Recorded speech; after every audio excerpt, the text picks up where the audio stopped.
So we are back with another moth trap. I've set both the mercury vapor and UV out, and I'm going to have a quick look through and see what we have. So I normally like to look around both traps because things might fly off by the time I do both of them. So I have a quick look around. Not much today except one moth on the outside of our container here. That's one of the carpets. Oh, and I didn't realise a bit further up, it's one of our plume moths, and I think that is a beautiful plume, that one. Let's have a look at what we've got. Got another beautiful plume and a common wave and a very small micro there. That might be a London dowd. Then what looks like quite a bit on the sides and a couple on the cartons. Then we have a riband wave, and we have one of the pug moths, and then a tortrix there. Still going to be getting lots and lots of tortrixes. I think that's the family with the most amount of species. It's a micro family. Moving on to the next, we have another grass veneer moth and a caddisfly, which is nice. Oh, and a mint moth. And a tiny little mayfly there as well.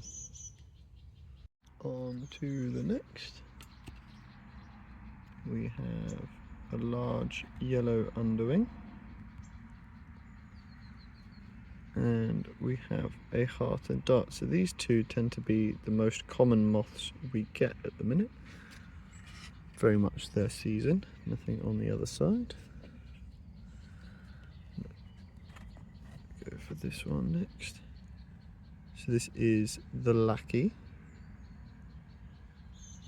One that I find very much more common in caterpillar form, that I find quite a lot of every year.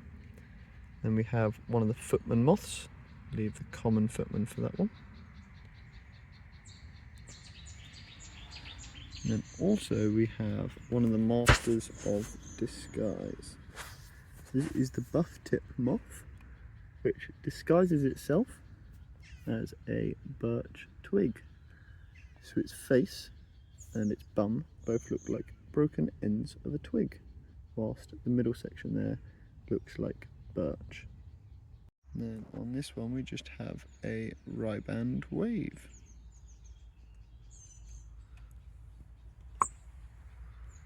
On to the next, we have another lackey, and then another heart and dart.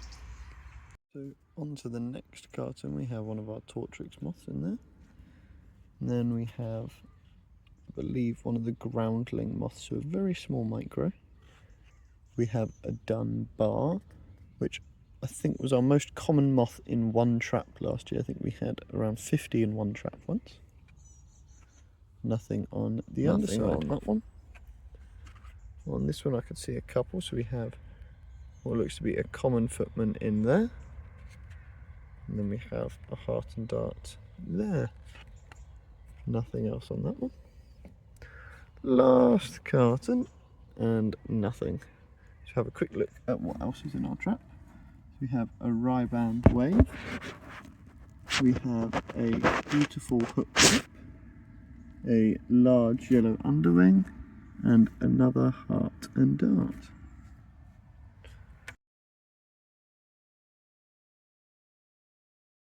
It's going through the lid before I take the trap. Oh, there's quite a lot today. Netted tortrix, one of the grass moths, one of the wainscots, a riband wave, two more of our grass moths. Then we have a Dunbar, a knapweed root moth. Oh, that's a female cuckoo if we heard that one. There is a very small moth there. And then I think we had that grass veneer a second ago. So I'll leave this one here. Oh, and we've got a sneaky moth hiding on the wire there. This one I will leave here, and then I take this one to our bench. Looks like quite a bit in there. Oh, and a very special one too. Let's try and get started before they all fly off. We have a micro there, I'm not too sure on that one. Then we have a heart and dart. One of the cloaked miners. A small micro in the middle there. Oh, that might actually be a caddisfly. Another wainscot. Another grass veneer. And then on the other side we have a large yellow underwing. Another heart and dart. Dark arches. And then we have a tortrix in there. And another micro moth. And another common footman. So far we have seen a few of the same species, but also a couple of different ones. There is a buzzard flying overhead that is being attacked by both a common tern and a black-headed gull. It's also alongside both a male and female cuckoo I have heard this morning. It's overall quite a good morning for birds as well. Right, on to the next one. We have another buff tip. Another wainscot, so that might be our smoky wainscot. Oh, hopefully you heard that, that was the female cuckoo. Another wainscot there. I think that might be a smoky wainscot, but wainscots are not my best group. Another tortrix. Anything on this side, and then a cloaked miner, and that's it for that one. Swiftly on to the next. We have another cloaked miner, and I believe a ringed China mark moth.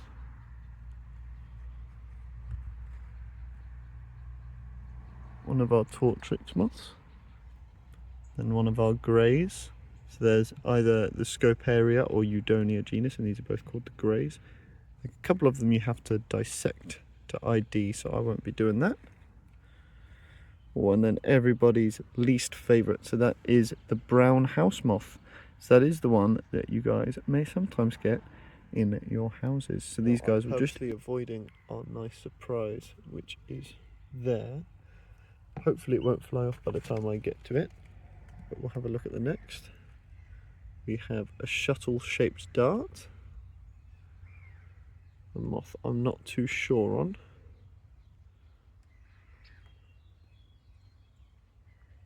Another tortrix, reminds me of a red piercer, although I haven't seen one since last year, so I can't guarantee.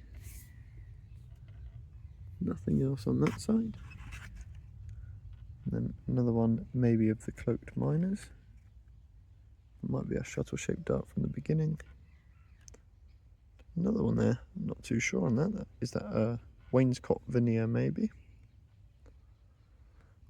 And the tiniest micro I've ever seen. Let's see if I can get a better look.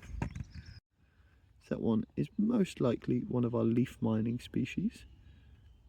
That is probably how big they get. So I know we have had some in the trap before, like the horse chestnut leaf miner and the apple leaf miner. I'm not sure I recognise this one. Having a look at our next one. We have a grass veneer. We have another one of the knot horns. Another one of the knot horns. Anything on the other side? Oh, one of our first ermines. So I believe also most of our small ermines, like our Scoparia and Eudonia, the greys, I believe most of them need dissecting to ID, or if you find them on their food plants. There's a few different species which are food plant specific. And then another one of the knot horns. Let's have a look at the next one. We have a pug moth, another water veneer, another tortrix down there,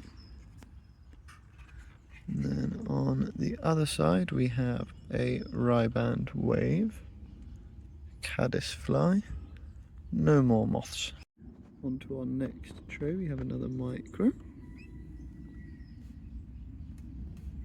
Another water veneer. Oh, I think that one definitely has to be our giant water veneer or our giant grass veneer. Another caddisfly there. Anything here? Oh, I think that one's fallen off just there. That is a cream bordered green pea. So that used to be a nationally scarce species, but I believe it is making its way back up in the ranks and is now classed as common. So in our next one, we have another wainscot there, and then a thorn moth, which I think is quite interesting because I don't think I've ever had any thorns early in the year like this. Normally I get them in August onwards. Another footman there, another wainscot, another eudonia. Oh, and then a 3-in-1 there. We have a cloaked miner, I believe. Unsure of that one. And a Dunbar. Nothing else there. Getting to the end now, we have a heart and dart there, alongside a micro moth, a grass veneer there, another wainscot, potentially another smoky wainscot, a footman, and anything on the underside. Oh, a beetle. I think that is one of our common red soldier beetles there. Another micro moth.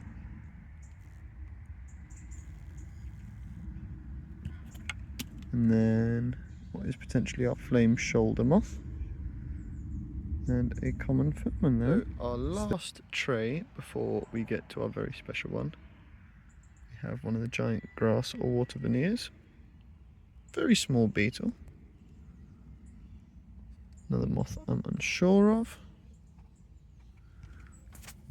Oak longhorn or an oak lantern. That's the first of the year. That's quite nice. And then we also have a couple more micros in here. Nothing else in there. On to our last tray. We have a different type of footman, which I am unsure of. We have another veneer there.